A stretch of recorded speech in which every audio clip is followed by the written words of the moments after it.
नमस्कार मित्रांनो, मला मराठी माणसाची किंवा कोणत्याही माणसाची एक गोष्ट समजत नाही. लहान लेकराला त्याच्या विज्ञानवादी दृष्टिकोनाने जगू न देता त्याच्यावरती सगळ्या माणसं आपल्या गोष्टी थोपतात. जसं की एखादा देव आहे, एखादी मूर्ती आहे, दगडाची आहे.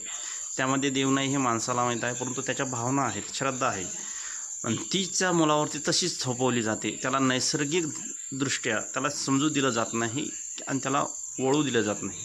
जर तोच मुलगा मोठं होऊन जर म्हटला मी सगळं सांसारिक जीवन सोडून साधू होईल, देवधर्माचंच ज्ञान प्राप्त करण्यासाठी जाईल, तर हे आईवडील त्याला साधू होऊ देता येईल का?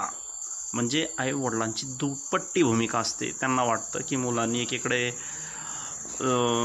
देवधर्मही मांडला पाहिजे, वैज्ञानिक दृष्टिकोनही मांडला पाहिजे, परंतु जो वैज्ञानिक दृष्टिकोन स्वीकारून त्याला जीवन जगू दिला जात नाही.